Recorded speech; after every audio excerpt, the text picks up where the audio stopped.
What if I told you there's a code sitting in a museum right now that has beaten every codebreaker for 600 years? Not amateurs. Not hobbyists. The actual people who cracked Nazi Enigma machines during World War II looked at it and walked away defeated. That's just one of them. There's a ship found floating with breakfast still warm on the table and not a single human being on board. No blood.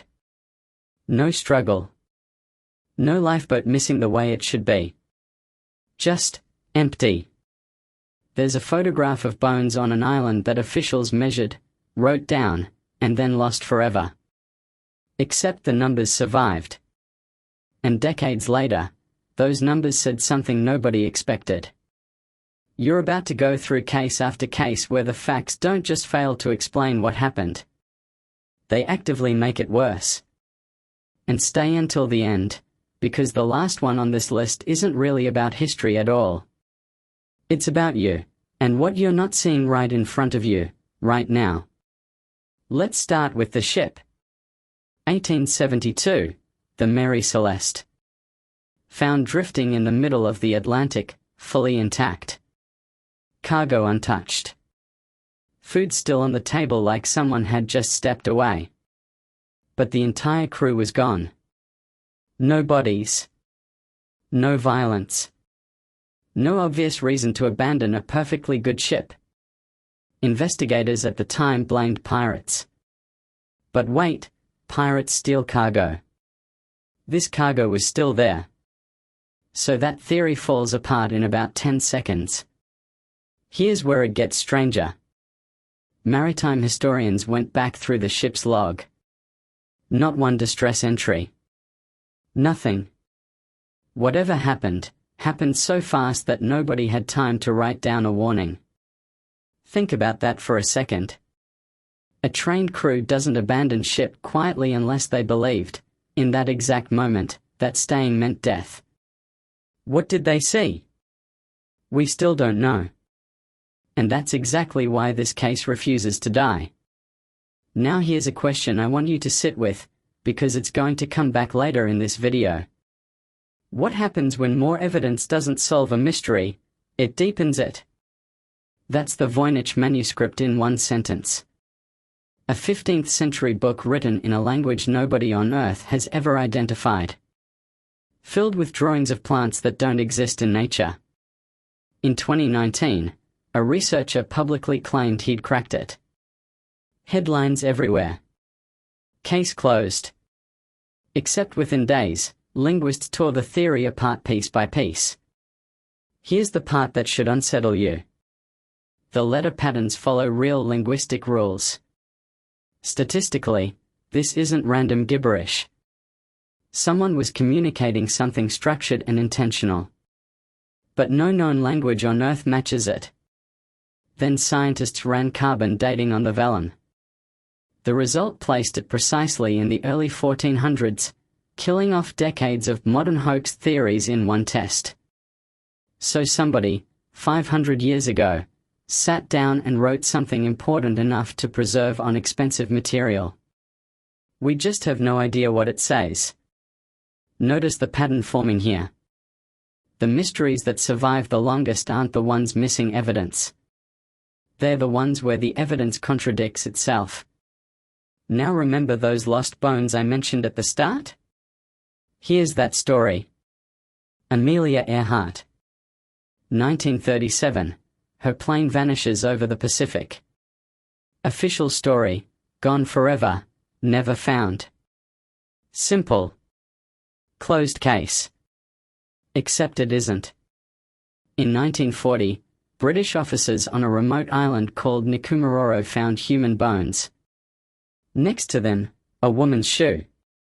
A navigational tool matching 1930s aircraft. The bones were measured, labeled probably male, and then lost. Just gone. Forever, it seemed. But here's the twist nobody saw coming. In 2018, decades after those bones disappeared, a forensic anthropologist named Richard Jantz pulled out the original 1940 measurements and ran them through modern bone ratio software. His conclusion? Those bones matched a woman of Earhart's height and ancestry more closely than 99% of people in the comparison group. The bones are gone. They no longer exist. But the numbers survived, sitting quietly in an old report for 80 years, waiting for someone to ask the right question. Let that sink in. The object can vanish completely. The data can still talk. So if that's true for a set of bones on a forgotten island, what else is sitting in an old file somewhere, waiting? Let's go back further. Way further. Stonehenge. For centuries, the assumption was simple: sun worship, ancient religion, end of story. Then in 2020, researchers traced the massive stones to their exact source. The giant sarcens came from a site 25 kilometers away. The smaller blue stones? Wales. Over 200 kilometers away. Now stop and think about what that actually means. Moving multi-ton stones that far, with nothing but Neolithic tools, isn't improvisation. That takes planning. Organized labor. A shared purpose across an entire region. So here's the real question nobody asks. Not how they built it. Why did they care enough to try? Now here's one that sat ignored in a museum drawer for over 60 years. 1901, a shipwreck. Divers pull up a corroded lump of bronze, barely recognizable, and toss it aside as junk. For 6 decades, nobody looks twice at it. Then, in 2006, researchers at Cardiff University run it through X-ray imaging. And what they find breaks the timeline of human history. Over 30 interlocking gears. A mechanical device capable of predicting eclipses and tracking planetary movement. Built around 100 BCE. Nothing this mechanically advanced appears again for over 1,000 years. Read that again. A civilization built this, and then humanity forgot how, for 1,000 years. Which leaves one deeply uncomfortable question. If they built this and it barely survived, what else did they build that simply didn't? History isn't the full story. It's whatever fragment happened to survive. And we've been mistaking the fragment for the whole picture this entire time. Here's one more, and it will change how you see every ancient mystery after this. The Nazca lines in Peru. Massive drawings carved into the earth, so huge they're only fully visible from the air. Created between 500 BCE and 500 CE. Long before anyone on Earth could fly. So for decades, the obvious question was, who were they drawing this for? But archaeologists now believe something completely different.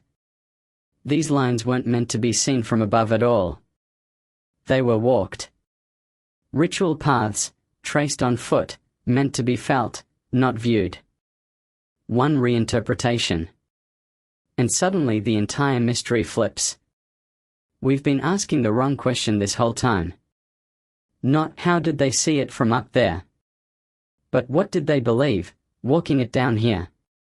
Now, the last case. And this one still isn't fully closed. 1959, 9 experienced hikers. The Dyatlov Pass.